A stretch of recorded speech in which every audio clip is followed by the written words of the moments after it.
So I made a thing, Joe Bulig. Cool. What did you make? I made a website for a cohort that I will be leading on Obsidian. And it is called Obsidian University, and you have given me a testimonial, so thank you very much for that. Very excited about this actually. There are very few of these types of things that I get super stoked about. One that you've done recently is this life theme cohort, which I'm a little behind on, and I'm planning to get caught up in the next day. And two, when you told me you were going to start this, I thought that is awesome. I have to go through this because my Obsidian game, although I take borderline full credit for trying to get you or for getting you onto Obsidian over Rome, like I'll take full credit for that. I know I don't get full credit for that, but I'll take it just because I want it. But I know that like you are the person I go to when it comes to Obsidian, so I definitely need some help in upping my Obsidian game at this point. So I'm glad that you are the person that gets to do that. So I'm hopeful that going through this cohort will help me do that. So I'm very, very, very excited that you're doing this. Awesome. Yeah, well, the genesis behind this, I guess, for full disclosure, I don't think we've really talked in detail about it, but I have left the day job. I am now a full-time indie creator. I'm going to try to do a couple other things to like some business consulting and things like that. But primarily the focus here is on having more time to create things. And so don't have the day job to pay the bills anymore. Was thinking through what are the things that I've kind of always wanted to do. Well, one of the things I've always wanted to do was to go through a cohort on Obsidian. I lacked the confidence to do a cohort until I started doing this life theme cohort, which has been going really, really well. But yeah, Obsidian is my jam. I love it. It's my favorite app of all time.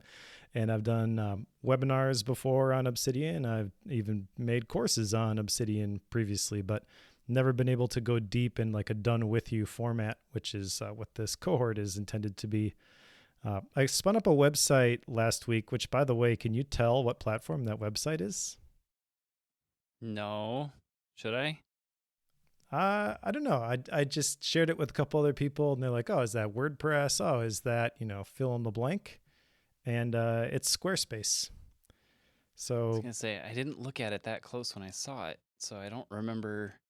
See, I would have guessed WordPress on this, but yeah, go Squarespace. it looks pretty good, eh? I like this. Yeah. So Squarespace should sponsor Bookworm, but they haven't yet.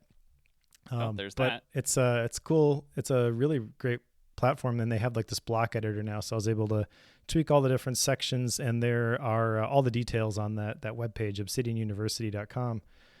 The big thing you need to know is that it's going to have 8 different live sessions, and it's going to take 4 weeks. So I'm going to do 2 live sessions a week plus an office hours, probably Monday, Wednesday, Friday. And there'll be 8 sessions, so 2 sessions per week, starting from first time you've run Obsidian. Here's the settings that you should enable, which Obsidian has come a long way. It's version 1.3 now, I believe. They've got the canvas feature. Like, they keep adding stuff to it all the time. So there's a lot of stuff in there that has changed in the last several months, but giving you the foundation, and then from there just adding on like different workflows and things like that, culminating with some of my crazy nerdy workflows like the Bible study in Obsidian, which where I've got not only the cross-reference library, but I've got like linked to the Greek and Hebrew, all the original words, so you can like do word studies in Obsidian. It's kind of nuts. So all of that is going to happen starting June 12th, and the cost is going to be $247, which I think is pretty fair for 8 group coaching sessions and then 4 office hours. There's a separate circle community that I spun up for this. Really, really excited about it. So if you want to come nerd out about Obsidian with me, please come check it out. This is my first real big venture since going indie. I call the life theme cohort kind of an experiment, but this is the one where like I could see myself doing this forever. Like if I was going to pick an identity for myself online, I'd love to be the Obsidian guy. Yeah. Yeah. I have a lot of respect for people who use Obsidian in different ways, like Nick Milo, for example, linking your thinking, but he's more conceptual. He's the idea verse guy, and it's all about like the way that you interact with your notes. I want to give people like practical wins on like, here's this crazy application, which you opened it and probably were like, nope, too complicated for me, and closed it. At least that's what I did the first time. And Yep. you just need someone to kind of show you the ropes and get your system off the ground so it can start contributing to your productivity and creativity workflows. So that's the goal. I remember I was listening to a podcast. I think it was Mac Power Users. Dr. Drang was on, and he made the comment. Somebody asked him if he had tried Obsidian, and he said that he downloaded it once, opened it, and went, ugh, and promptly uninstalled it. And from there on, he decided that that was not his thing, which is classic Dr. Drang, right? Like that he always wants to build his own thing. That's not really most people's style. Like using an existing tool is usually what people are going to do. They're not going to go code their own thing. The beauty of something like Obsidian is like you can really make it your own tool, which is why something like this is so helpful. So yeah, I think this will go well. I'm really, really excited about it for you, Mike, and also for myself. So there's that. A little bit of selfishness there involved. Awesome. Well, should we get into follow up? We've got a couple different action items here. Mine was already completed by the time we ended recording last episode, which was to consider joining the Farnham Street membership. I did that. It's pretty cool. They've got some courses that they've recorded, including one on reading books. But the courses are not the reason, I think, to join that thing. The courses are actually fairly old. You can kind of tell some of them are several years old at this point. And the material is still pretty good. But really, I wanted to be able to get access to some of the members. They've got like a discourse forum. And I know they're working on this like homeschool curriculum. So they had additional details in there for members, which I wanted to get access to, but haven't had a whole lot of time to explore the depths of the membership. Seems pretty cool though. I think I probably would recommend it if you are interested in it, but don't sign up for it because you heard somebody talking about it. You'll look at the page and you'll either feel like, oh yeah, that's exactly what I'm looking for, or I'm not so sure about this. If you're not so sure about it, don't do it. But it is basically what it says on the tin. It's more Farnham Street and better. Which you really can't go wrong with. Like even just their base stuff is pretty top notch, so you can't go wrong with them. Yep. I don't find, but that's me. Exactly. Yeah, I had one, which is to start writing some blog posts again. I actually have 3 written, one of which is scheduled to go out this Thursday, and I'm going to kind of release those on a Thursday schedule. So first one's kind of like classic Joe. Like this is simplicity and task management. That's kind of what I need to start with just to kind of get the blog post thing rolling. But then I'm kind of working my way into more of these, like, how do you use tech at a church scenario? Because that's the world I live in. And I'm learning that as I tour other churches and I try to figure out like how are other churches using tech at the scale at which I'm using it and slightly under or slightly above, just learning that I have a really weird perspective on it and that it's one that I'm trying to get out there a little bit more. Like, how do I use tech in a way that helps people sing on a Sunday morning during the songs versus just watch a performance? So like I have a lot of that mentality, but I haven't really found many other people who do. So I'm trying to like, okay, well, let's write about this and maybe we'll find this crowd in the process. So that's kind of where I'm starting with this. We'll see where it lands. We'll see what happens from there. But that's the blogging world that I'm heading down. We'll see where it lands this time. Cool. Super fun. I'm also going to be joining you on this action item, though not related to the book, but I have been doing a little bit of research just around like topic ideas and things like that. And I'm excited to get back into writing consistently as well. I feel like writing is a great complement to the speaking that happens on a podcast.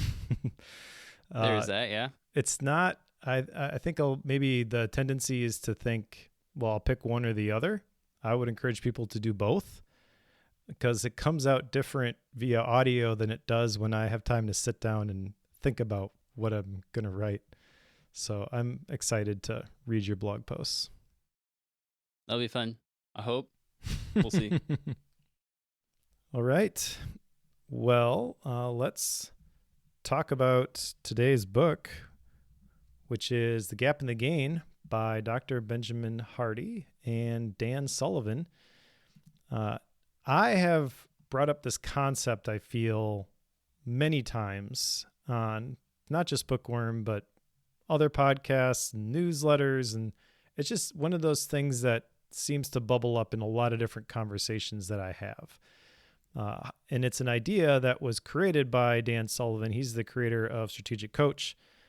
And it's been around for a while. However, in the last year or so, I think he got together with Dr. Benjamin Hardy, who also helped him put together a book. I think it's called Who Not How.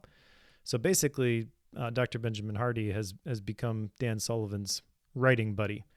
And it's kind of like a partnership to help create these bookworm-style books from these concepts that Dan has taught for a long time. And he has had like these little self-published leaflet, booklet type things on these different ideas.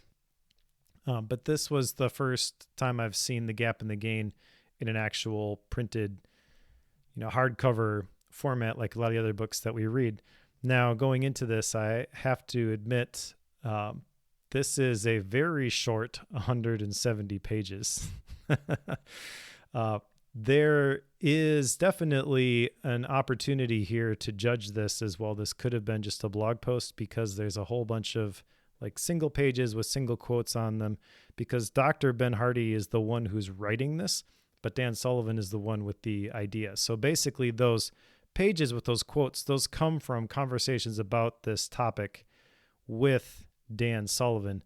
And I will say before we get into the book itself, that this is one that I would actually recommend that people check out on Audible, because the Audible version of this, after each chapter, has basically like a 15, 20 minute, maybe that's too long, I don't know, but there's like these informal podcast episodes where Dr. Ben Hardy and Dan Sullivan are sitting there having like a conversation over coffee about the concepts from the chapter. So you get a whole bunch more context. And honestly, that's where some of the really great stuff comes, is when Dan Sullivan is just kind of talking. But what was your first impressions of this book and ultimately this idea? So I'm kind of new to the idea of The Gap and the Gain. As I learned about the difference between those two different mental models of sorts, I guess I would use that term.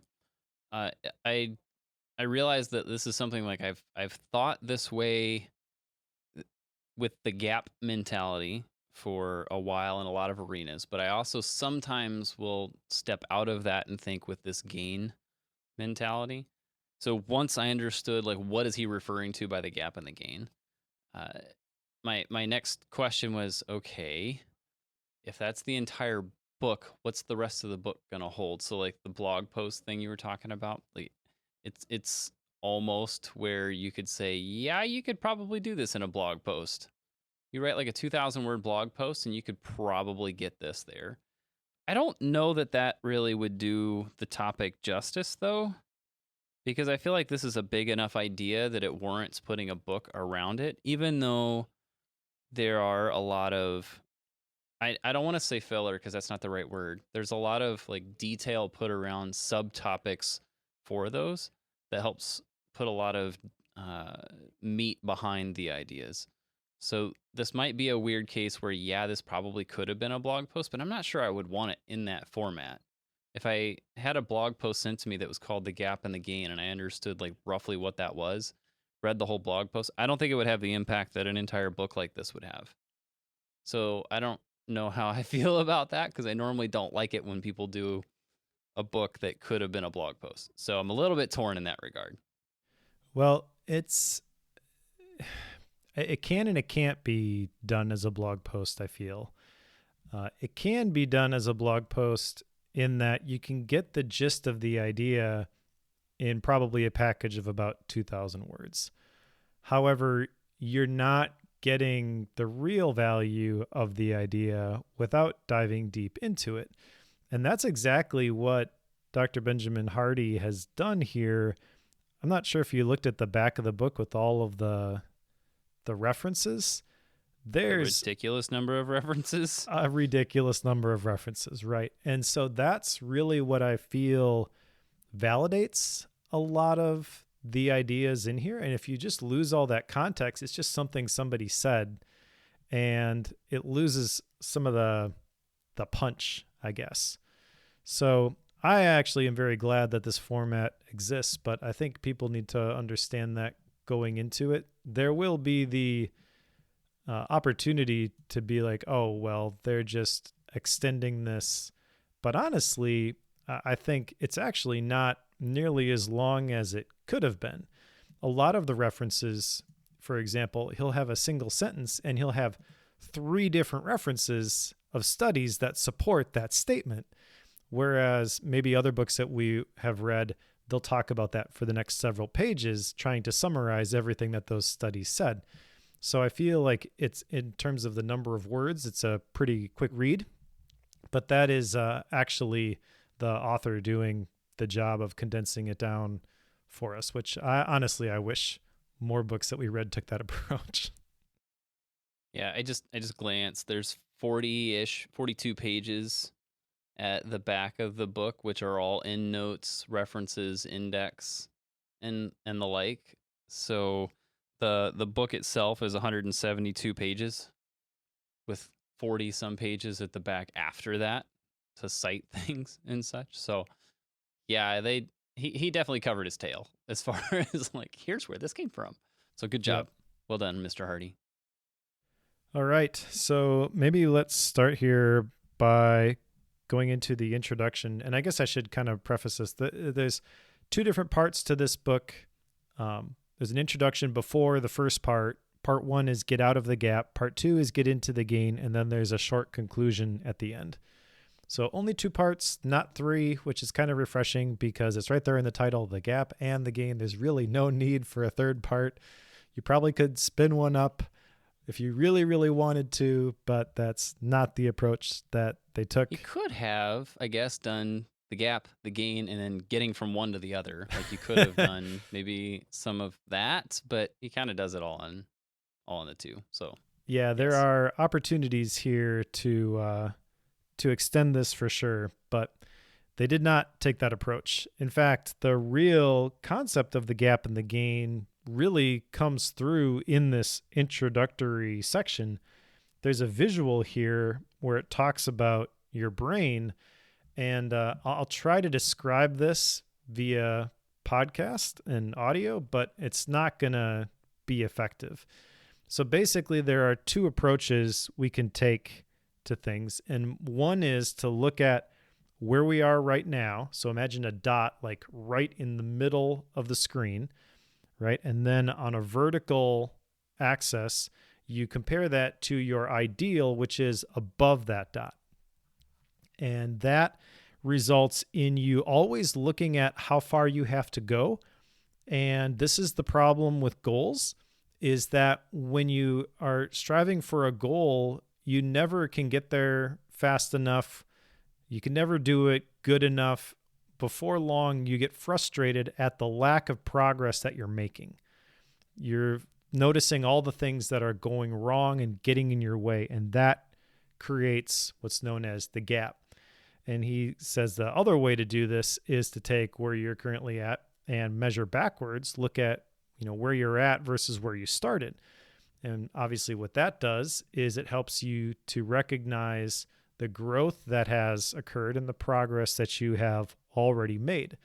And when you look backwards like that, when you try to measure your progress, you get excited about, hey, this is actually working, even though I don't see it happening moment to moment or day to day. So it creates this motivation to keep going. And this is definitely the better approach of the 2. However, this is not a knowledge problem, and you can't just decide, I am going to now live in the gain instead of the gap. In fact, in the audio from the Audible version, I remember one of those like podcast interviews sections, Dr. Benjamin Hardy asked Dan Sullivan, like, so how often do you fall into the gap? He's like, oh, every single day, multiple times a day. He's like, I do it all the time, but I'm getting really good at recognizing when it happens, and then I flip the switch and I go back. And that's really the value here.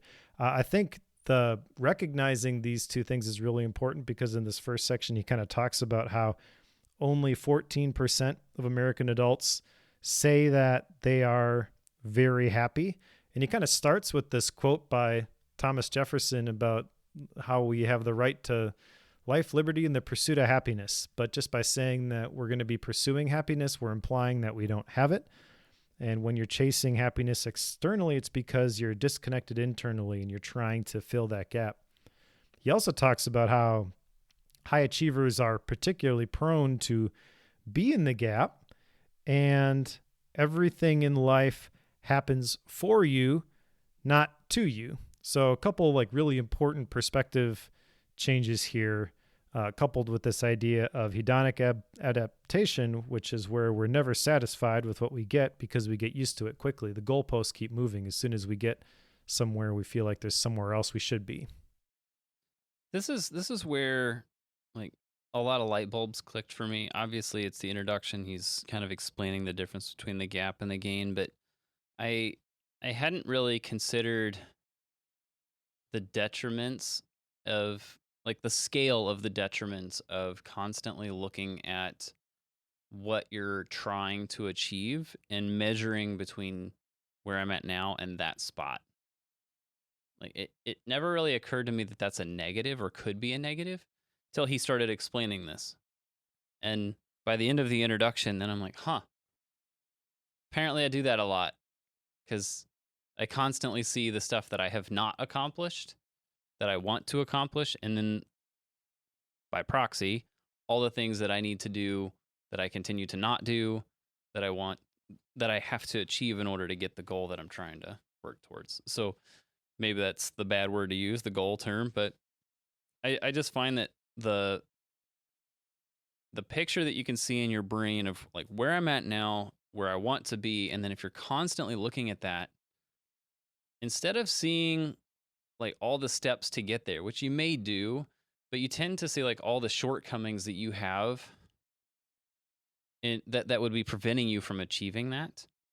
Whereas if you're looking at, say, yesterday, are you better off today than you were yesterday? Have you gotten closer to that ideal versus yesterday? Like if I think about last year and how I was handling myself at work and how I was able to help the people who have events going on at the church, like I'm considerably better at that now than I was just a year ago. But I really only see how the event that I've got coming up in a week, I don't have all the stuff I need to get there, so I don't feel like I'm adequate to run that. Like that's what I see, versus if I'd been asked to do this a year ago, this could have been a real bad ordeal. But now it's actually feasible. I'm just shy of that. So like little things like that, you wouldn't think that that's a big deal, but if you're constantly seeing where you're short, like I can see, especially now that I've read this, I can definitely see where that can lead to long-term effects that are just not pleasant. So this was very eye-opening, and I think a really good place to start with this.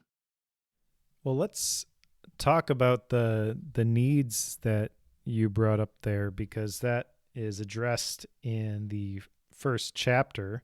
So as I mentioned, the first part is get out of the gap. The first chapter is embrace the freedom of wants.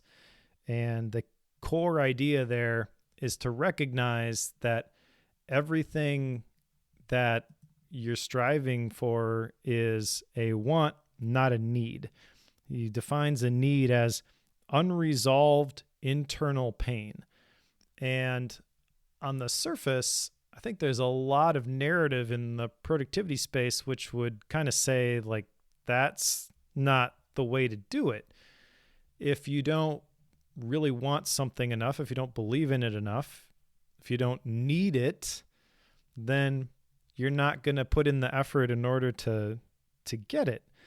And this is where right away the book starts to get really interesting for me, because page 9, he talks about Naval Ravikant.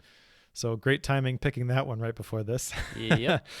But the idea there is that success is and life really is a single player game. You're not competing against anybody else but yourself. And so you got to ask yourself, what do you feel you need in order to be happy? Who or what do you measure yourself against? But then he gets into the story of Trevor Lawrence, the quarterback for the Jacksonville Jaguars, and formerly the quarterback for the is that the Clemson Tigers? I forget. He was a very, very successful college quarterback. And it was Clemson. I don't know about the Tigers piece. Okay, yeah. He was an insanely good quarterback. He gets to the NFL, and he's drafted by a terrible team. And they made the playoffs last year, which was kind of cool to see, but they were bad for a while. And so this like high draft pick quarterback, I don't know if he was picked number 1 or not. I think maybe he was. So a top pick in the draft, or one of the top picks in the draft, goes to this bad team. And you're used to hearing people be like, oh yeah, well, I'm going to do everything I can to turn this around. I'm not going to sleep until we reach the playoffs and we're winning a Super Bowl and yada, yada, yada. And the sports commentators were kind of beating up Trevor Lawrence because he was basically saying that I love football. I'm going to give it my best, but if things don't work out the way I want them to, it's not going to define me. They didn't know what to do with that. Well, they knew what to do with it, which was just drive him into the ground for it, because he wasn't obsessed. Like that's the kicker here. Like he wasn't so obsessed with football that it defined his entire being. That was the problem in the whole situation. But he's got an awesome mentality there, right? He's able to realize that his entire identity is not wrapped up in football, which is great, because at some point you can't play football anymore. At some point you have to retire from football.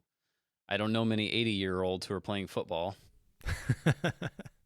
At some point you have to retire. So if you do that, think of like all of the heartache that a lot of pro sports players have when they retire. How many times do these superstars retire and then come back when they have their entire identity wrapped up in that sport and then step away from it? Well, what do they have left to do? Well, he's got a great mentality there. It's like, well, he'll just do something else.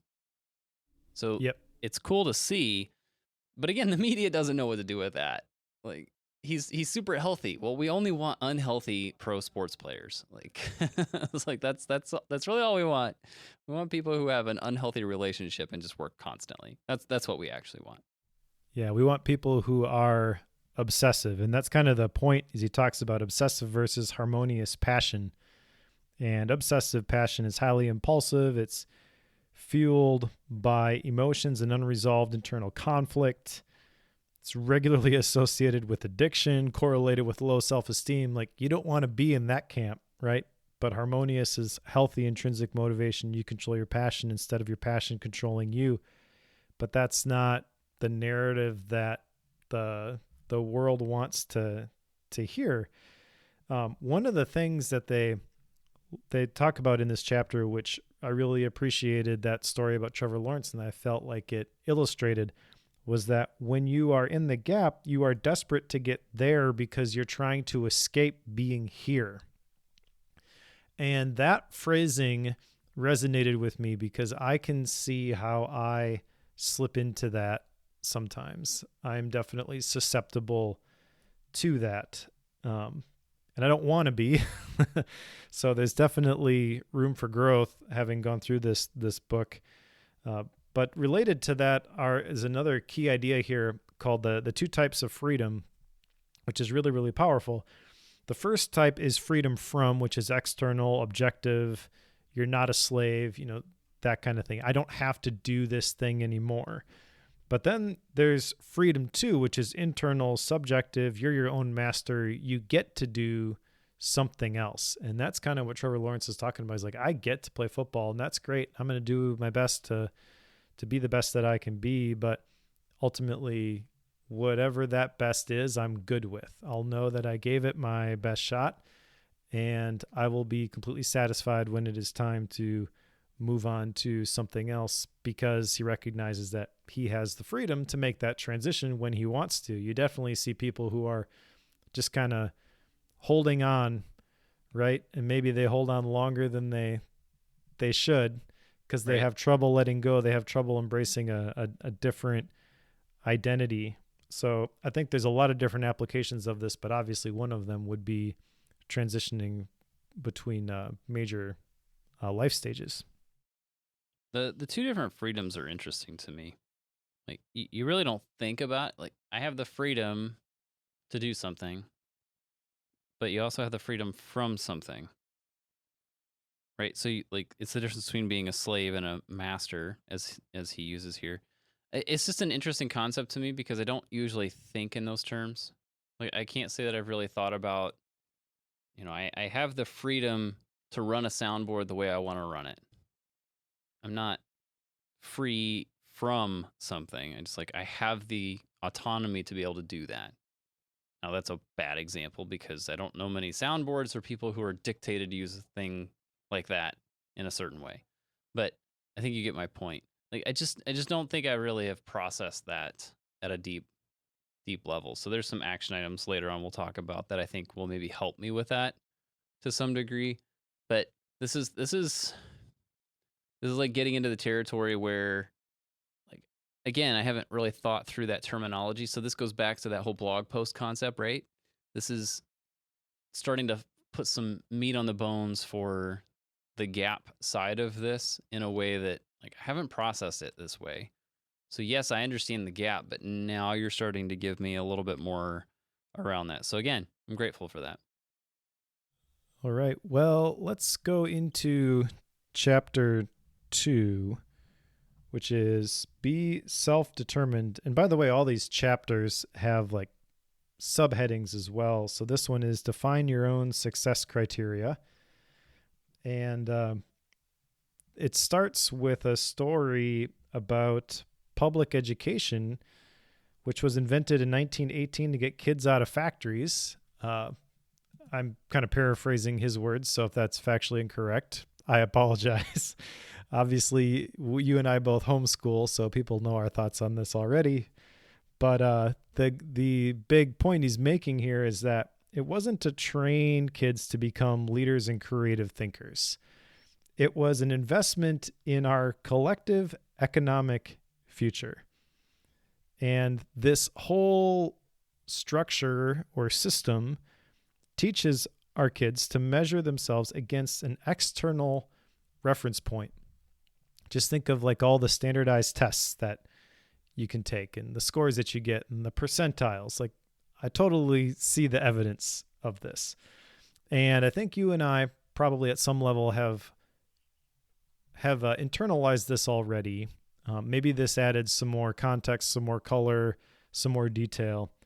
But one of our goals as a family with homeschooling our kids was that we wanted our kids to become lifelong learners. We wanted them to love the process of learning, because I recognized with my internet career and the things that I've done online creatively that I started off not good at any of these things, but I was smart enough to put something out there, learn from it, and do it better next time. In fact, one of the first things that got me into screencasting, I don't know if I've ever told you this story, when I was first starting to talk to Tan at Asian Efficiency, I had seen some of David Sparks' screencasts. I think he had just done like the whole OmniFocus series at that point. And I was like, wow, these are really cool. I'm going to try to make one. And I recorded one on TextExpander, and it was terrible. It's easy to do a bad screencast. It really is. It was awful. I did it sitting on my couch one afternoon. It was 15 minutes of rambling. I didn't really show anything. Like, I made every mistake in the book, but I published it to a now defunct YouTube channel called Semi-Pro Workflows. It was the only one that I had ever published, and I don't even think I ever made it public. But somehow Tan found it, and we were talking, and he's like, hey, I like the screencast stuff you do. And I was like, what are you talking about? He's like, the semi-pro workflow stuff. I'm like, oh my gosh, you found that? I'm so ashamed. But he's like, he was able to see the potential there. And he's like, no, this is pretty good. I think you could be pretty good at this. And so I kind of accidentally published the first one. And that was by far the hardest one and the most embarrassing, right? But then I was able to learn from that and iterate on it. And now I'd like to think that I've gotten pretty good at it. But that iterative cycle, if I had not, I can see if I was in this environment that he's describing with public education, and I think once you get into the workforce, there's the same sort of tendency to compare what you're doing with other people who are doing certain things, and that can keep you from ever trying anything. If I had recognized that sort of situation was there, I probably never would have done it. However, that was the thing that kind of catapulted me into this whole creative cycle. So it doesn't take a lot to get it going, and that's really what we want to teach our kids. Create, not consume. That's a big part of it, right? So we're not saying you can't use the technology, but use it with a purpose. Don't just go through the endless feeds. Don't just consume the stuff. Determine for yourself what success looks like with these different tools, different platforms, etc. And I've got a couple different action items associated with this. The first one is to list 10 things for I know I'm being successful when. And this is not associated with an outcome. That's why it's like this is why it's specifically worded. It's not I know I'm successful when. It's I know I'm being successful when. So it's the conditions, present tense, that have to be satisfied in order for me to, okay, yeah, I'm doing the right things. I'm not associating it with an outcome. And then the other one is to come up with my own filtering questions. There's a bunch that they use on page 45 about what you should be engaged with. And I love me some questions, but I want to identify my own questions. I don't want to use the ones that are necessarily provided for us in the book. But I guess that's one other thing I'll mention here is as he goes through this, there's 6 different chapters here, but he gives you lots of different questions and lots of different practical, like, try this out, think through these questions, write down some things. If you're keeping a journal and you're following along at home, it's almost like a workbook. And I would encourage people to spend some time wrestling with this stuff, not just crank through the words like we did for this podcast. That's a good point, because there are, like, you get to the end of these chapters and there are like chapter takeaways, but there's a lot of like time for a quick exercise. Pull out your journal and simplify the success criteria you've listed above. And then he has questions for you to work through. And I didn't do hardly any of these, completely upfront about that right now, but I have a couple 3 action items here of these to do. I'm going to join you on this particular one. I'm being successful. I know I'm being successful when 1 through 10. What are those things? And that in itself, I think, is like the starting point for, if these things are happening, then I know I'm on the right path. And like some of those things, like sometimes I feel like it's helpful to like hear some of those examples. And some of these are like, I can wake up every day and ask, what would I like to do today? If my passive revenue exceeds my lifestyle needs, I can live anywhere in the world I choose. There are no whiny people in my life. I wear my watch for curiosity only. I can quit anytime. Like these are things that aren't necessarily like data driven. My brain tends to go there. It's like, when I have this much money per month, I know I'm being successful. It's like, no, that's not even remotely what he's getting at here. This is primarily like the non-tangibles, I guess, of day-to-day life. So like I feel like that can be very, very helpful. So I definitely want to do this one. So I'm joining you on this action item. Nice. And it's not so much I've gotten to a certain point, I've got enough passive income and these conditions can be met. It's really the things that are tied to progress in that direction. Like there's a story in here which I really liked about the British rowing team. And they had not won a gold medal since 1912. But they won a gold medal in Sydney in 2000, I believe, by using a single sentence filter, which was just, will it make the boat go faster? And that's pretty brilliant when you think about it. I mean, when you're talking about like teams and organizations and empowering individuals, whether they be employees or volunteers, to really run with the vision, this is the kind of thing that you need. They don't need to know all the individual details and all the OKRs and all like the vivid vision and all that kind of stuff. They need to know what's the filtering criteria so that I can make the decisions on my own and apply the speed of implementation and move things forward without a whole lot of back and forth.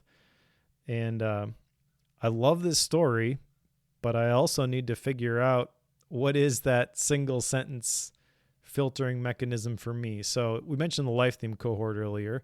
I have that life theme, and I'm continuing to refine it as we go through that stuff. But each one of the weeks, I give people a whole bunch of clarifying questions, which I think are really valuable. The whole goal of the life theme cohort is to end up with the single sentence. But I like this as a separate version of that, I guess, is like a single question, right? So yeah, the life theme, tying it to the life theme, that maybe answers the question of what we do, but then this question is almost like how we do it. And I love this approach. I like the idea of the, how do you say this? Euthymia, which is being on the right path and not being led astray. And he also mentions how living in the gain is living by clear measurables that you've defined for yourself. So it kind of, for me, ties back to the daily questions that I do inside of Obsidian all the time. Did I do my best to move the needle in these particular areas? I think there's a chance, I don't have an action item associated with this, but I want to continue to just kind of think on this. And I think this may influence some of that stuff a little bit. I think primarily I'm doing the right things, but maybe the flavor is going to change a little bit.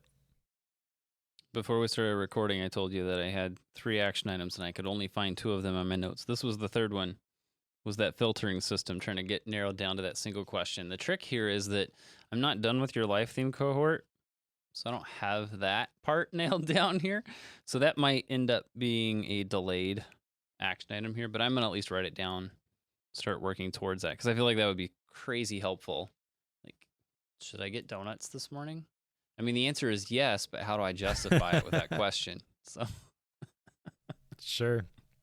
Well, you may not want to get donuts in the morning when you read through the next chapter. So see, you just got to skip that one. Can't do that. You got to read the whole thing. Sorry. All right. But Fair enough. Chapter 3 is the compound effect of the gap or the gain. Train your brain to see the gains. I like that a lot. There's a lot of talk in this chapter about optimism and how being continually in the gap wears down your physical body. One of the studies that they shared in this chapter I really liked mentioned that optimistic people live on average 10 plus years longer than pessimistic people, and they tie that specifically to a study of the Sisters of Notre Dame, where they had 180 nuns who were all born before 1917 write autobiographical journal entries.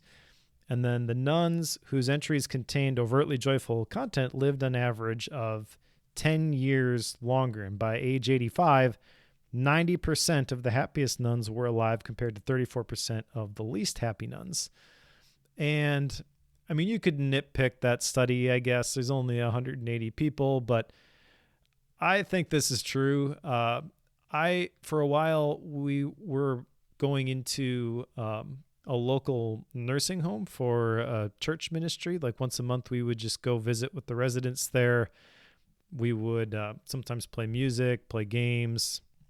one time the kids came and they brought their favorite storybooks, and so they sat with the residents and read their storybooks to them, done like Christmas caroling in the halls, stuff like that. And there are definitely people there who are, they don't want to be there. There are also people there who are just, they don't really care. They're living their best life. There was one guy I remember who, his name was Carl. He was an Army veteran, and every time that we came, he would like get on the intercom and make the announcement. He like prided himself on being the guy, who was announcing all the social happenings, and he just loved it when we came in there, and he was our best buddy. And there were a couple other people like that really they stick out in my mind, but there are also other people there who obviously they're upset at their circumstances. Their family members aren't around, or even if they are, they're not coming to visit, and they just get real negative and bitter. I think I mentioned this at one point, but there's a book that I read as a gap book a long time ago called 30 Lessons for Living, which is a really, really great book. And basically, it was by Dr. Carl Pillemer, and he went into all these nursing homes and found these people who are just, they're full of joy, they're having a ton of fun, and interviewed like 10,000 of them about, what's the secret to your happiness. And I definitely think there's something to this idea. And the pessimistic response to this, I guess, would be, well, you can't just choose to be happy all the time. And he's kind of saying, yeah, you can. Which is frustrating, to be quite frank, because it means that if this is like going back to like a handful of the last few books, like if it's not going well, I don't like where it's going, it's in my brain. And I don't like being told that it's my fault that I'm unhappy about something. But it's absolutely true, and it's absolutely something that I need to work on. Like, and obviously, like, I feel like this is something that I need to definitely work on, because it keeps like beating me over the head here recently. Like, Joe, have you got this through your thick skull yet? This is in your brain. Like, quitting frustrated by these things. Like, quit it. So I kind of want to blame you for the books that you're picking for this particular feeling. So thanks for that, Mike. But I also know that this is my own doing as well. So yeah, I don't really have an action item with this one, because I'm not really sure how I would write it down or what it would be tangible. However you say that, wouldn't be tangible. But I do know that like this is one thing that I need to continue to work on. So maybe this is the thing, is trying to like get this to where I'm noticing when I'm going down one path mentally versus the other. So maybe I'm getting there, but continuing to read books that tell me to get my head in the right place is helpful too, because it keeps pounding me over the skull with it, which is a good thing. Well, this one is interesting because it doesn't say get your head in the right place, but it basically paints a picture of, okay, there's two options, and this one's good and this one's not so good, so choose the good one. Yes, which is the same as telling me get your head in the game. Yeah, it's less abrasive, I feel. But yes, like he does talk about in this section how comparison makes you unhappy. The gap robs you of enjoying what you have. It's a really powerful idea here about changing the context and changing the meaning, because the pushback with what you were just sharing was, well, so I'm just supposed to pretend that this bad stuff didn't happen to me. And not exactly, but sort of.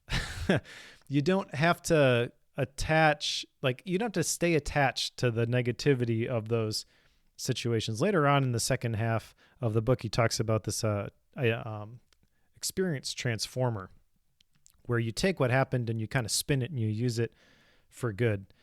And I think one of the things he says in this chapter that highlights the pushback to this is that people with low emotional intelligence, I love that topic, emotional intelligence, obviously, but people with low emotional intelligence are highly sensitive to fairness violations.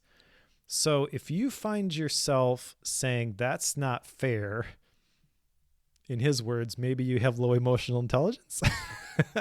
And again, like that could be heard the wrong way and be like, oh, well, you're telling me that I'm not skilled or you're better than I am. No, because emotional intelligence, you have the ability to develop that. It's not something that you're just born with. It's not talent. It's not innate ability. It's something that if you embrace a growth mindset, you can develop and you can become a better version of yourself. One of the best stories in this whole book, by the way, comes from this chapter, the Principia College women's soccer Yes. team. This is what I was just getting ready to bring up. Like, this is gold. Well, I'll let you talk about it if you want. Yeah, so this is 1984 to 1988. Kim Butler was a college soccer player at Principia College, and they were not doing well. They were doing very poorly. And the coach decided that once they got on the bus to drive back, they had an hour or two back after games. There weren't locker rooms, so they didn't do a debrief after the game. They just went straight from the field onto the bus. And the coach would start a 5-minute timer, and they were allowed 5 minutes. Again, this is the beginning of the game, beginning of the season. They were doing very poorly. They were allowed 5 minutes to sulk. In other words, they were given 5 minutes to just be upset about how the game went. And then the coach would set a 10-minute timer, and they had to collectively talk about good things that happened during the game. And then they would set another 20-minute timer, and every player had to point out one specific good thing that another player did during that game. In other words, they were given 5 minutes to sulk over this, and then they were forced for 30 minutes to focus on the positives. This is exactly what he's referring to here. Is like you're allowed 5 minutes in this gap territory, which I can appreciate that he's willing to admit that we're not all superhuman and we can't just force our brains to step away from it. But if you allow yourself a short amount of time in that, it's literally set a timer. I would totally have to set a timer. And then flip the script and go into the gratitude practice and noticing the things that were improvements or that went really well and flipping the script and either like just externalizing those in some way, whether it's writing them, whether it's talking to somebody about it in some form. Doing that can change your attitude about it. So you're not like you were saying, Mike, like it's not you're not playing pretend. Like we're not getting the dollhouse out here and building some stick figure thing that is fake and we're just going to pretend that everything is happy go lucky. No, that's not the case at all. You're actually putting yourself in a different mindset so that you can focus on those gains and so that you can focus on the positive side of it. That type of thing is the sort of thing I need to hear. So thank you for that, team. Yeah, I mean, there's a lot going on in that format there, but the main point that he's making there is that didn't allow them to stay in the gap for very long. And the beginning of that story, he talks about how they were pretty terrible. A lot of them had never played soccer before. In the first half of the season, they lost every game. The second half of the season, they won every game, and they ended up winning the Division II NCAA championship, which is kind of crazy to think about. Yeah, but I don't think it's far-fetched. I think this is a really, really powerful idea. The problem is, speaking for myself, I tend to get stuck in that gap, right? And I continue to brew on what went wrong. I could benefit a lot from just setting the 5-minute timer and like, okay, let's turn the page. And for whatever reason, it's easier for me to see this in other people. Like when I was coaching the middle school soccer and basketball teams, I told my kids this all the time. Like when they had a rough game, you're like, okay, so you've got 5 minutes to be upset about that one. Then we turn the page and we don't talk about it ever again. We move forward. But yeah, there's the switching from the gap to the gain. There's the bonding with the teammates by calling out the things that other people did well. That positive focus, that's another thing Dan Sullivan talks a lot about, just from the different things that I've read and heard from him. In fact, at the day job, we tried to begin and end every single meeting with a positive focus. So the beginning of the meeting, you're calling out and sharing the good news, right? And then at the end of the meeting, we're sharing gratitude. So in the middle of the meeting, we're arguing, we're fighting, we're pushing to get our way, right? But we're talking about ideas, not people, and then we always wrap it up cleanly at the end. I think this is a very generalizable approach for any sort of team. The other thing I want to mention here with the calling out something good that you saw someone else do, we've embraced this in our family before. Got 5 kids, and that means that every seat in the Suburban is filled, which means on long road trips, sometimes tempers flare a little bit. And I remember one time being in the car, people were fighting, and I was like, all right, that's it. Now everyone is going to share one thing that they appreciate about Malachi. No one wants to do it at first, but after they start, you gain a little bit of momentum. All right, now share one thing that you appreciate about Jonathan. 15 minutes later, it's completely changed the atmosphere in the car. So I have a little bit of experience with this, and I can confirm it definitely works. I took a different approach about a year ago. All my kids were in the back, and they were fighting, and this was in January in Minnesota, so not exactly warm outside. And they were just on each other. And I told them, it's like, fine, you need to cool off. And I rolled down all the windows in the back. We're doing 65 down the road. Like it's freezing. I want to say it was like 5 degrees outside. It's like, you guys need to cool off. It's like, I left the windows for exactly 60 seconds and then rolled them back. It's like, okay, are we all settled now? We all good? Like, okay. They were fine after that. So you just need to cool off a bit. It's like, literally. Your approach is probably significantly better life lessons than mine, but it works. Hey, whatever works. All right, let's go into the next part. So part 2 is get into the gain, and chapter 4 is always measure backwards. And that is kind of exactly what it says on the tin. I think the second half of this book is going to go significantly faster because some of this stuff has been discussed already. But the big thing here is that progress is everything. I like the idea that they talk about with inattention blindness, which is you're being so fixated on one thing that you fail to see anything else. Definitely see how that applies to me. But then the big section here is talking about journaling and questions for journaling, which these are good. I'm not going to use these. I've got my personal retreat framework actually instead. So where am I right now? What are my wins from the last 90 days? What are my desired wins for the next 90 days? Where will I be in 12 months? Where will I be in 3 years? Basic idea is the same, but I'm not going to apply these questions. There's one other idea here which is worth unpacking. That's this 4 levels of competence by William Howell. You start off with unconscious incompetence. You have no idea what you don't know. And then you get into conscious incompetence. You recognize what you don't know or your lack of skill. And then conscious competence, where if you apply yourself, you realize that you can do a thing. And then unconscious competence is kind of the highest level, and that's where it just becomes automatic. And that's really what we're striving for. That's what we're moving towards when we embrace this whole model. But we can forget about the progress that we've made, especially once we get to that top level, without taking the time to look backwards, which is the big idea here. Always measure backwards, because that's where you can see your growth.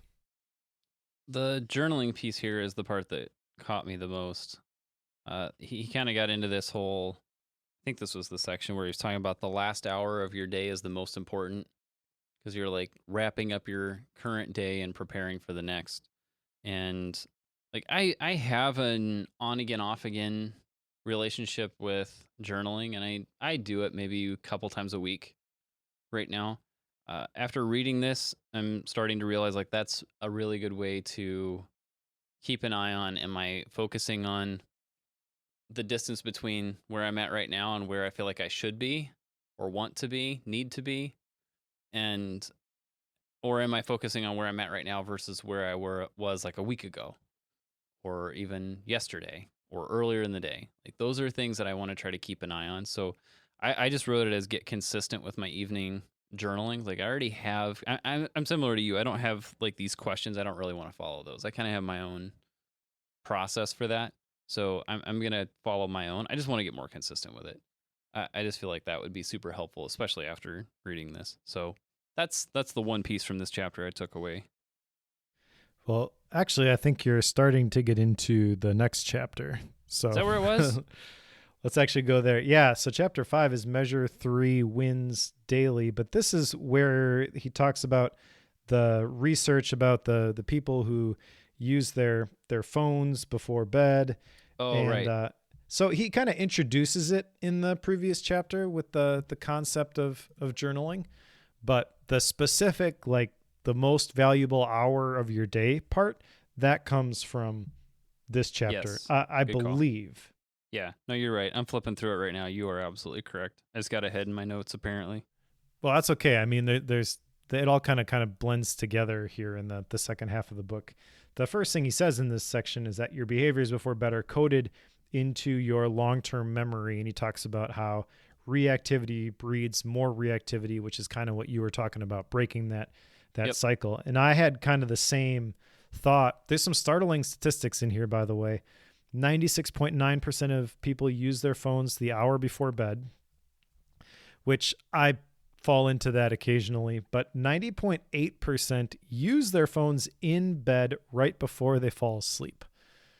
And that seems ridiculous to me, but I don't know. I guess I can see that. Now, I don't do that, but I do fall into the larger group of using it the hour before bed. Frequently, I forget to do Spanish until I'm about ready to head to bed, and that's when I have to use my phone. Occasionally, I'll do some journaling stuff on there too because I'm already using my phone for Spanish. So this has got me thinking about my bedtime routine, and I want to figure out a way to do Spanish earlier so that when I am getting ready for bed, I do not have to touch my phone. Now, I do digital journaling, so how am I going to do that? Typically, that happens at the end of my day. Well, I've got the Onyx books, but I've kind of slipped in just craziness with the last several weeks. I have not been using it for journaling at the end of the day consistently. I feel like I've been running around like a chicken with my head cut off. So I know that's got to change. And this, I think, could go a long way in towards helping me feel more balanced and more centered. Another thing associated with this and the habit of journaling, this is a separate action item for me, but I want to get consistent with the gratitude journaling. So that's kind of the whole package or the process that they're describing in this chapter is that you want to measure your 3 wins every day. So it's very specific. You should journal your 3 wins. You should pick 3 things that you want to work on for tomorrow or at the beginning of the day. And I don't like getting that specific with it.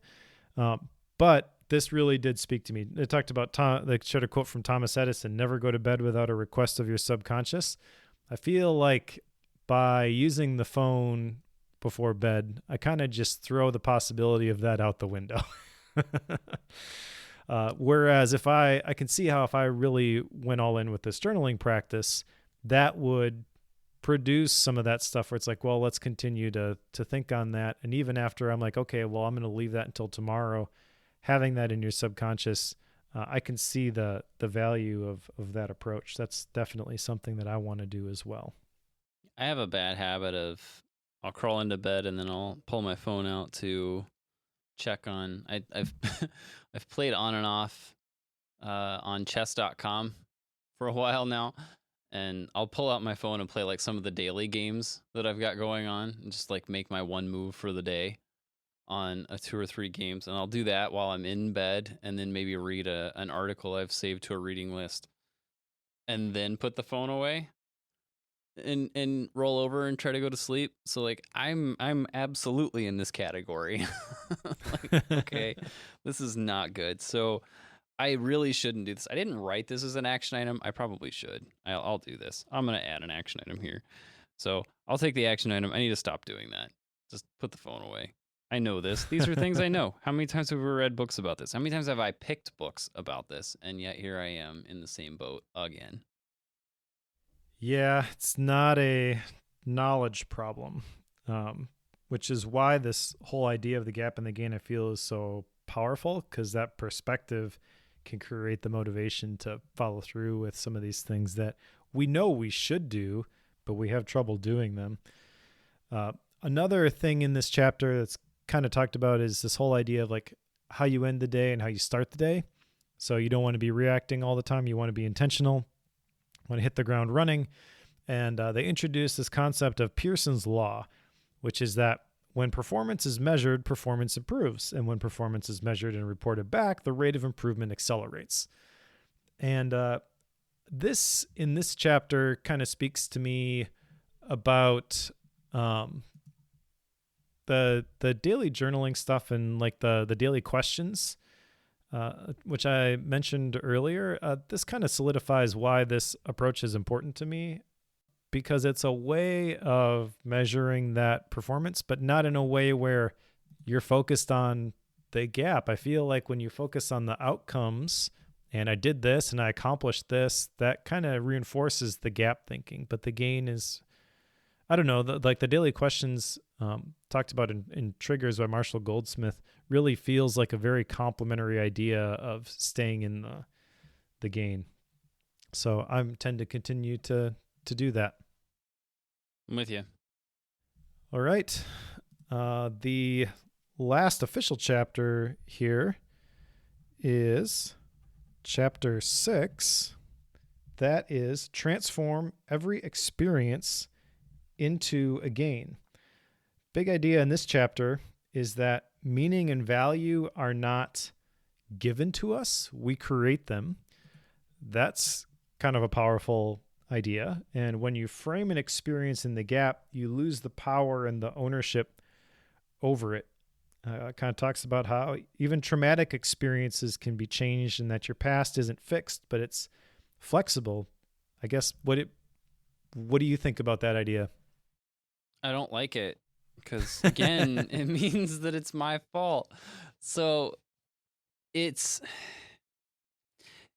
in this chapter, he goes through a lot of like transforming your viewpoint on things. Like he starts with a story of like a guy who's trying to invest and he thinks he needs $5 million in the bank in order to feel financially secure. But then once he gets to like 7, he's like, well, I actually think it should be like 10. And then he's all of a sudden at 17, but he still feels like he doesn't quite have enough. It's like, dude, you're 3 times over what you felt like you needed. But it's exactly this. Like he's found his meaning in like a bigger number. It's like the Rockefeller thing. I don't even know if it's a real deal. It's like how much is enough money, and he's at $1 more. Like I don't know if he actually said that or if somebody's just made this up at this point. But that concept is exactly what we're talking about here. It's like that gap thing that's always moving. But the whole like life and meaning and you creating it for yourself. Like I don't really have arguments against that, but I also know that trying to do that and to get yourself trained to think that way, if you're not like wired that way, I don't want to say from birth because I know that it's more like a training thing, but if you've not been taught that from early on, like it's tough to switch your mindset from one side to the other on that one. So it's a continual battle, at least for me. I find that is. So yes, one that I don't like, but I also like because it means I have control over it, but it also means that I'm bad at it, Mike. Well, I think I'm bad at it too. This whole idea of the experience transformer, I know this is from Strategic Coach, and I want to try and find this resource and give this a shot.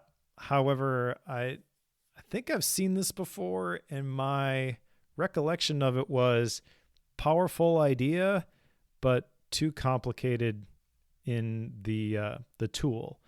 So I think there's an 80-20 with this, which is recognizing that you have the ability to interpret things different ways. Facts don't necessarily equal truth, right? Going back to Liminal Thinking by Dave Gray.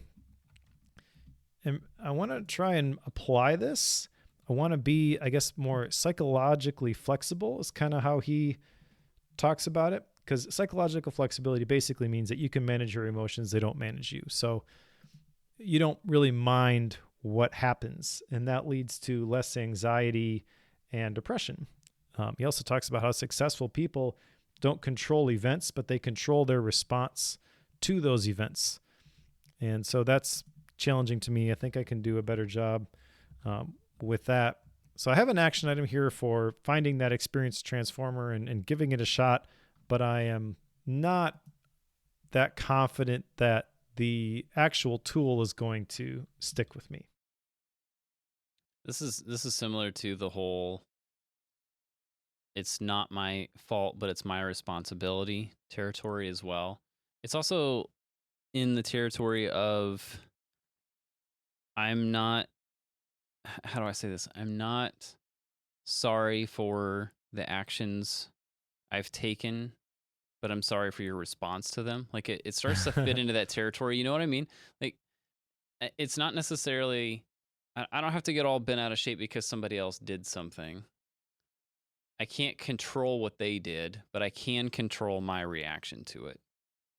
And I know, like, I've had a couple of crazy days. Mike has been very gracious in moving Bookworm recording times around for me, but like, I've just had some stuff at work that's out of my control, and I could get really bent out of shape on it. Last Friday, I was kind of hot under the collar, but I made sure I didn't talk to anybody because I knew I was hot under the collar and I was going to say something inappropriate.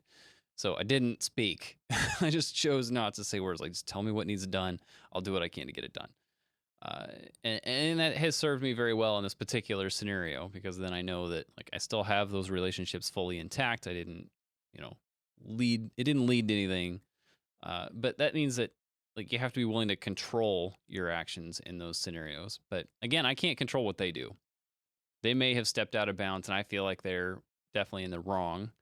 And since then, I've made sure we've had a calm conversation about it. They're aware of my feelings on it. They realize what they did now. And I think we're in a better spot overall. But it just means that in the moment, trying to keep a cool head, maybe I should have rolled the windows down. That wouldn't have worked today. But that is just something, like, I need to make sure that I know that I can control my reaction, but I can't necessarily control the circumstances. That's not simple to do. In that particular scenario, I know, like, I've had some practice in that particular one, but in general speaking, I'm not very good at this. Like, there are definitely a lot of areas in this specific arena that I know I need to work on. Well, you and me both, but I think it's really important that you try to, the collective you, we, all of us together, try to transform these experiences, because in the words of Dr. Benjamin Hardy and Dan Sullivan, they say that when you don't transform your experiences and avoid them instead, which is the other option there, right? You could just continue to be upset about the thing that happened. Yeah. Then you experience intrusive rumination. I've definitely been in that place before. But even more importantly, or more powerfully in my mind, I guess, is that I've seen other people who are close to me get stuck in that. And I don't want to do that. Again, it's probably easier to see in somebody else than it is in yourself, but ultimately you have to take control over yourself. That's really the only thing you've got jurisdiction over. But I have a very vivid picture of some experience that hasn't been transformed, and how it just ate away at people close to me, and I could see the effect that it was having on them. And it, that the person who wronged them, they completely forgot about it. They moved on. There was no additional interaction, but it just continued to eat at the people who just refused to let it go. And it's not even letting it go. That's not the thing. it's not pretending that it didn't happen, but it's like, okay, so what good can I glean from this? And then I'm willing to just dismiss it, right? I'm not going to stay there. It's like, as long as you hold on to it, the Bible would say you retain the sins of others onto yourself, right? By refusing to forgive and move on from that situation. Um, I think that's really dangerous. um, and the season of life that I'm in, like going into my first day officially full-time independent creator guy, right? Um, I got to be careful because I don't want to let anything steal or sabotage my future. I kind of don't even really know exactly what it's going to look like at this point, kind of figuring this out as we go, which is both exciting and terrifying to me. But I guess just hearing him talk about this in this chapter reminded me of the importance of this, not to get stuck there. And the picture I got in my head, like the fear setting worst case scenario, was my first week being independent. Something happens and I get offended and I just let that thing eat me up for the next 6 months and I make absolutely no progress. That's the situation I want to avoid. But that's the trick, right? Is knowing when that sort of thing has happened and when to move on with that. I know, like, my boss is really good at this. He deals with all sorts of church political stuff and people who think things should be done a certain way or a different way, and it's like, that's not really our church. Like, he deals with that constantly. And I know there are many people that he just doesn't want to talk to because he knows he's just going to get complaints from them all the time. But he always greets them with a smile. He always is willing to talk to them. He doesn't let it get under his skin.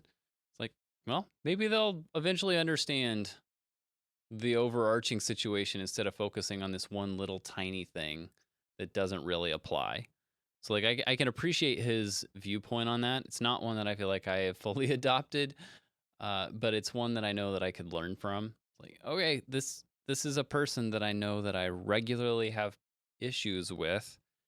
That doesn't mean I need to treat them significantly different in this arena that I'm referring to. There are sometimes you need to, but the one that I'm referring to, no, it doesn't warrant that. So definitely something I need to learn as well. How many times have I said that this episode? I didn't write them down. Please don't count them. Okay. Lots Thanks, of team. learning happening this episode, feels like. Yep. All right. So there's one last chapter here, and that is a very brief conclusion where a lot of the big ideas in this book are reiterated. I didn't write down a whole lot. The big thing that kind of stood out to me as I went through this conclusion is that ideals are like the horizon. You will never get there. He reiterates that measuring backwards liberates you from the gap, encourages us to make the choice to be happy, and reminds us that we train our brain on what to see.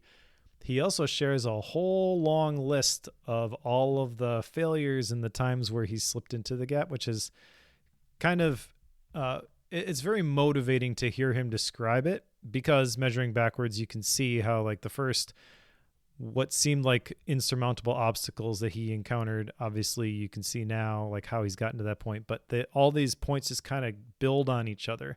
So I think the effect of that, you can tell me if you viewed this the same way, was that you kind of see how he started at nothing. In fact, he shares how, like, at one point he was living on his, staying on his cousin's couch or something and playing Warcraft 15 hours a day. And it's kind of hard to see, like, really the same guy was that guy.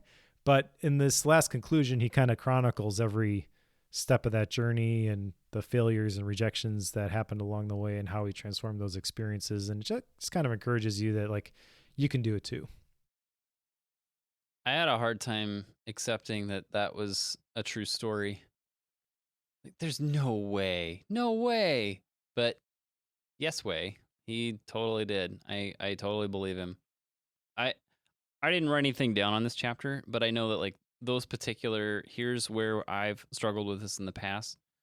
It shows that So many times you read articles online, especially people in the productivity space, and they like paint this picture of here's this grand way of doing your project management or your task management, and it just seems like they've got it all put together. I know I've been guilty of this too. I know it comes across that way sometimes, but sometimes people are writing these things because they know it's the right way to do it. They just can't always bring themselves to do it every single time. And this is exactly what he's dispelling, in that he knows that this is a thing that exists. This is absolutely a better way to think about things by focusing on the gain versus the gap. But it doesn't mean that once you understand that, you've just magically flipped the switch, and every time you've looked down on yourself for the things you haven't yet accomplished, you can just magically not have that anymore. That's not the case. The man who is responsible for the idea and the guy who's responsible for this book, they know this is difficult, and here's how difficult it can be. So he's like putting some real world, even when you know all of this, it can still get you. You just have to recognize it. That to me is very refreshing and motivating, and I'm very, very grateful that they put that in there. Awesome. Well, that's the official end of the book. Should we go to action items? Yes. So I've got a bunch which I'll run through. So my first one, make my list of 10 things for I know I'm being successful when, way back from that first section. Come up with my own filtering questions like the ones on page 45. I want to teach my family to call each other out when in the gap. I don't know exactly how I'm going to do this yet, because I feel like you got to do this the right way. But I want this to become a thing at our house, that we recognize this in each other and call each other out when we see it. I mentioned the no phone the hour before bed. I want to use the books instead, which some people may argue that's still a screen. It's an e-ink screen. It's not the same, but I'm going to use this very intentionally, and it's going to require me to shift some things around so that I can intentionally avoid my phone specifically. That's the big win. I want to get consistent with the gratitude journaling, and I want to find that experience transformer online and give it a shot. What about you? I have the 4. 2 of mine are replications of yours. One was to do the I know I'm being successful when, those 10 things list. The second was to come up with my own filtering questions. Questions? We'll see where that lands. The other was consistency with my evening journaling. And then the last one was to stop playing chess in bed before I go to sleep. Man, that's hard to say out loud. That is. Yep. Gonna be done with that one. All right. Well, let's go to style and rating. This is a different type of book. It's not like a lot of the other books that we read, and that's both good and bad. Primarily good, I would say. But I don't think it's necessarily, that doesn't necessarily mean it's like a 5-star book or anything. Keep in mind who these two people are, the relationship that they have in creating this book. This is Dan Sullivan's idea, and he worked with Dr. Benjamin Hardy in order to write this book about his idea. Now, that sounds like something that could get lost in translation, or something where he's like, okay, here's the core idea. Now just add 300 pages, make it longer, boom, done. That's not the approach that they took. And for the dynamic here, I think that's the right approach. It's something like 170 pages. I don't know how many pages are just a single quote in the middle of a page, though. All those quotes are kind of supplementary quotes. They're not pulled from the content of the book itself. It's from conversations that Benjamin Hardy had with Dan Sullivan. So I think it's a really effective way for communicating about this concept. I think this concept is transformational. It definitely has the ability to completely change your life. However, just looking at the book itself, like, where do I think this actually belongs in terms of a rating? I think it's about a 4.0. The idea itself maybe is like a 5.0 idea. And this is something that, I've been talking about off and on for a long time. I'm very grateful and happy that we went through it together and had a conversation about it. There's definitely more meat in this book than some of the other things that I've heard about the Gap and the Gain previously, but I also don't think this measures up to some of the other 5.0 books that we've had. I don't know if that's just the way that it was packaged, or maybe this is like a really powerful idea, but the real power of it comes from applying it yourself, so it doesn't need a whole lot of explanation. I think the net result of that is that it feels more basic, more elementary when you go through it. It feels very simple. And I don't think that necessarily means that it's not a killer idea, but I don't know. I'm trying to think of some of the other 5.0 books that we've read. The one gold standard that always comes to mind is Man's Search for Meaning. You know, I feel like this one doesn't have that kind of impact. Another one that comes to mind is Flow by Mihaly, or How to Read a Book. You know, I feel like the ideas that I took away from some of those books, which are in like the Bookworm Hall of Fame, the golden books, those feel weightier than this does. I feel like this is very approachable, and just about anybody can read this and get some immediate benefit from it. So I would recommend that everybody read it. But I also recognize that I want to be careful how I rate books like this going forward. I really want to protect those higher ratings for the ones that really do feel like world altering.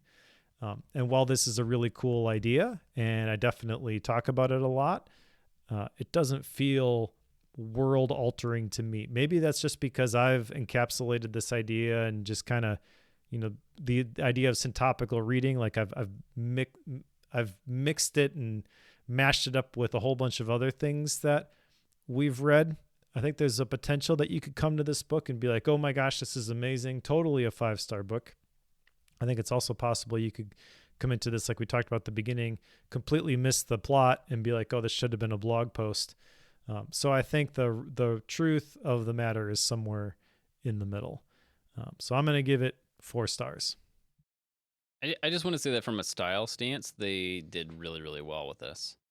You come into a new chapter and you got a story that I've never heard before, and they detail it in a way that exactly tells what that particular chapter is trying to get across, and they don't have so many chapters here that it gets hard to put it all together. Like, you got 2 parts, you got 6 chapters, and a conclusion. That's really all it needs. But again, you can get into that blog post territory. I don't think this is that, given the way that they came at this. So I don't see it in that territory. I think you're right. It's not a 5.0 book. Some of that is just because, like, the idea is really big, but it's not necessarily this is going to completely change your life in one day type of idea, but it could definitely change your life in a very short amount of time too. So I'm a little hesitant on that front. So I know it doesn't sit in the 5.0 territory. Does it sit in the 4 or 5 territory? It just doesn't quite feel quite right. So I think you're right on with the 4.0. So I'll join you there, just because it just, I don't know, it just kind of seems right. Sometimes you just kind of feel your way through these things.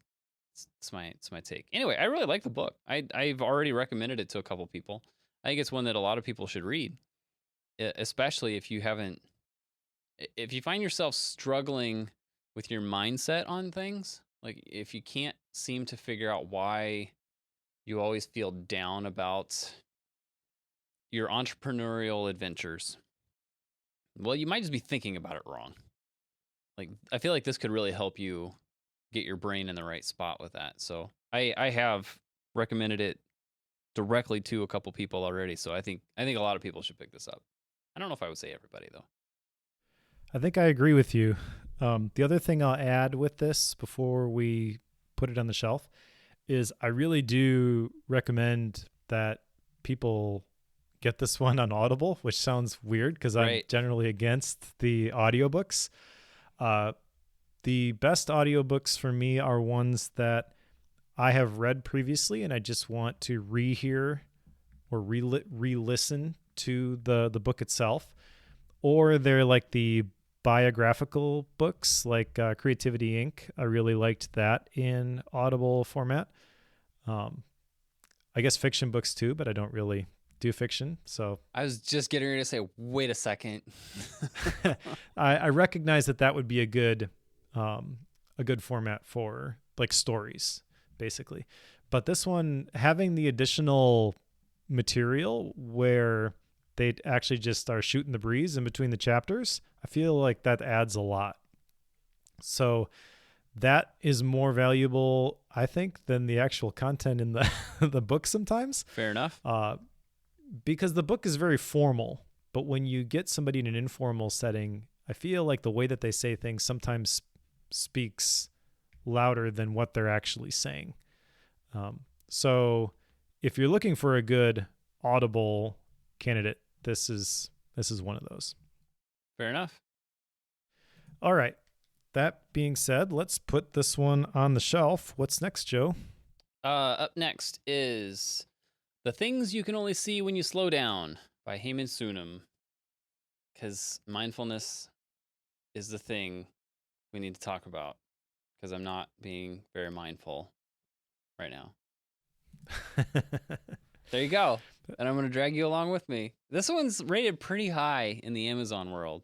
So I'm curious to see. Like, I see a lot of these, like, 50 books you need to read in the next 3 years, Yep. or 15 books to read this year. And I feel like this one keeps hitting, like, every list I see lately.